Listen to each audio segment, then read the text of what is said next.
رسول کریم صلی اللہ علیہ وسلم جب عرفہ سے لوٹے تو پہاڑ کی گھاٹی کی جانب مڑ گئے اور رفع حاجت کی۔ اسامہ کہتے ہیں کہ پھر آپ نے وضو کیا اور میں آپ صلی اللہ علیہ وسلم کے اعضاء پر پانی ڈالنے لگا اور آپ وضو فرماتے رہے۔ میں نے کہا یا رسول اللہ، آپ اب نماز پڑھیں گے؟ آپ نے فرمایا نماز کا مقام تمہارے سامنے یعنی مزدلفہ میں ہے، وہاں نماز پڑھی جائے گی۔ اس حدیث سے ثابت ہوا کہ وضو میں دوسرے آدمی کی مدد لینا جائز ہے۔ صحیح بخاری حدیث نمبر 181۔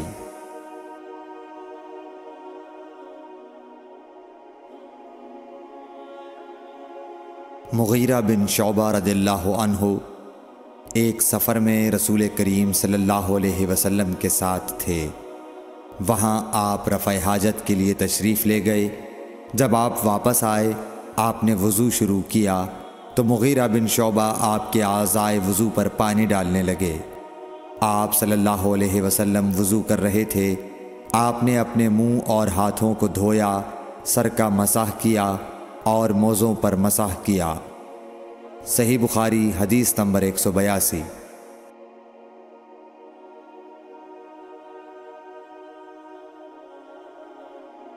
عبداللہ بن عباس رضی اللہ تعالی عنہ نے رات رسول کریم صلی اللہ علیہ وسلم کی زوجہ مطہرہ اور اپنی خالہ میمونہ رضی اللہ عنہا کے گھر میں گزاری۔ وہ فرماتے ہیں کہ میں تکیے کے عرض یعنی گوشے کی طرف لیٹ گیا اور رسول کریم صلی اللہ علیہ وسلم اور آپ کی اہلیہ نے معمول کے مطابق تکیے کی لمبائی پر سر رکھ کر آرام فرمایا۔ رسول اللہ صلی اللہ علیہ وسلم سوتے رہے اور جب آدھی رات ہو گئی یا اس سے کچھ پہلے یا اس کے کچھ بعد آپ بیدار ہوئے اور اپنے ہاتھوں سے اپنی نیند کو دور کرنے کے لیے آنکھیں ملنے لگے۔ پھر آپ نے سورہ آل عمران کی آخری 10 آیتیں پڑھیں۔ پھر ایک مشکیزے کے پاس جو چھت میں لٹکا ہوا تھا آپ کھڑے ہو گئے اور اس سے وضو کیا، خوب اچھی طرح، پھر کھڑے ہو کر نماز پڑھنے لگے۔ ابن عباس رضی اللہ تعالی عنہ کہتے ہیں میں نے بھی کھڑے ہو کر اسی طرح کیا جس طرح آپ نے وضو کیا تھا۔ پھر جا کر میں بھی آپ کے پہلو مبارک میں کھڑا ہو گیا۔ آپ نے اپنا داہنا ہاتھ میرے سر پر رکھا اور میرا دایاں کان پکڑ کر اسے مروڑنے لگے۔ پھر آپ نے 2 رکعتیں پڑھیں، اس کے بعد پھر 2 رکعتیں پڑھیں، پھر 2 رکعتیں پڑھیں، پھر 2 رکعتیں پڑھیں، پھر 2 رکعتیں پڑھیں، پھر 2 رکعتیں پڑھ کر اس کے بعد آپ نے وتر پڑھا اور لیٹ گئے۔ پھر جب مؤذن آپ کے پاس آیا تو آپ نے اٹھ کر 2 رکعت معمولی طور پر پڑھیں، پھر باہر تشریف لا کر صبح کی نماز پڑھی۔ صحیح بخاری حدیث نمبر 183۔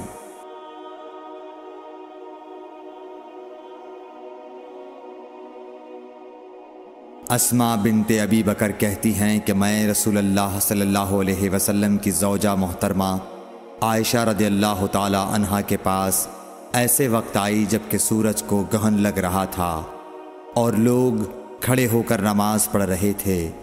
کیا دیکھتی ہوں وہ بھی کھڑے ہو کر نماز پڑھ رہی ہیں۔ میں نے کہا کہ لوگوں کو کیا ہو گیا ہے، تو انہوں نے اپنے ہاتھ سے آسمان کی طرف اشارہ کر کے کہا سبحان اللہ۔ میں نے کہا کیا یہ کوئی خاص نشانی ہے؟ تو انہوں نے اشارے سے کہا کہ ہاں، تو میں بھی آپ کے ساتھ نماز کے لیے کھڑی ہو گئی۔ آپ نے اتنا قیام فرمایا کہ مجھ پر غشی طاری ہونے لگی اور میں اپنے سر پر پانی ڈالنے لگی۔ جب رسول اللہ صلی اللہ علیہ وسلم نماز سے فارغ ہوئے تو آپ نے اللہ کی حمد و ثنا بیان کی اور فرمایا آج کوئی چیز ایسی نہیں رہی جس کو میں نے اپنی اس جگہ نہ دیکھ لیا ہو، حتیٰ کہ جنت اور دوزخ کو بھی دیکھ لیا، اور مجھ پر یہ وحی کی گئی ہے کہ تم لوگوں کو قبروں میں آزمایا جائے گا، دجال جیسی آزمائش یا اس کے قریب قریب۔ راوی کا بیان ہے کہ میں نہیں جانتی کہ اسماء نے کون سا لفظ کہا۔ تم میں سے ہر ایک کے پاس اللہ کے فرشتے بھیجے جائیں گے اور اس سے کہا جائے گا کہ تمہارا اس شخص یعنی محمد صلی اللہ علیہ وسلم کے بارے میں کیا خیال ہے؟ پھر اسما نے لفظ ایماندار کہا یا یقین رکھنے والا کہا، مجھے یاد نہیں۔ بہرحال وہ شخص کہے گا کہ محمد صلی اللہ علیہ وسلم اللہ کے سچے رسول ہیں، وہ ہمارے پاس نشانیاں اور ہدایت کی روشنی لے کر آئے، ہم نے اسے قبول کیا، ایمان لائے اور آپ کا اتباع کیا۔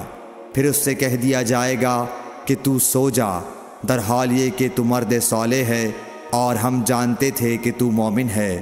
اور بہرحال منافق یا شکی آدمی، اسما نے کون سا لفظ کہا مجھے یاد نہیں، جب اس سے پوچھا جائے گا کہے گا کہ میں کچھ نہیں جانتا، میں نے لوگوں کو جو کہتے سنا وہی میں نے بھی کہہ دیا۔ صحیح بخاری حدیث نمبر 184۔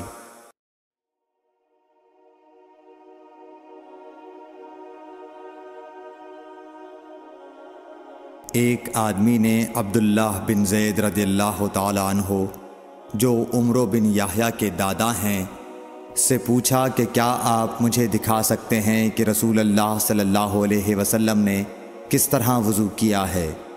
عبداللہ بن زید رضی اللہ تعالی عنہ نے کہا کہ ہاں۔ پھر انہوں نے پانی کا برتن منگوایا، پہلے پانی اپنے ہاتھوں پر ڈالا اور 2 مرتبہ ہاتھ دھوئے، پھر 3 مرتبہ کلی کی، 3 بار ناک صاف کی، پھر 3 دفعہ اپنا چہرہ دھویا، پھر کوہنیوں تک اپنے دونوں ہاتھ 2 مرتبہ دھوئے، پھر اپنے دونوں ہاتھوں سے اپنے سر کا مسح کیا، اس طور پر اپنے ہاتھ پہلے آگے لائے پھر پیچھے لے گئے، مسح سر کے ابتدائی حصے سے شروع کیا، پھر دونوں ہاتھ گدی تک لے جا کر وہیں واپس لائے جہاں سے مسح شروع کیا تھا، پھر اپنے پیر دھوئے۔ صحیح بخاری حدیث نمبر 185۔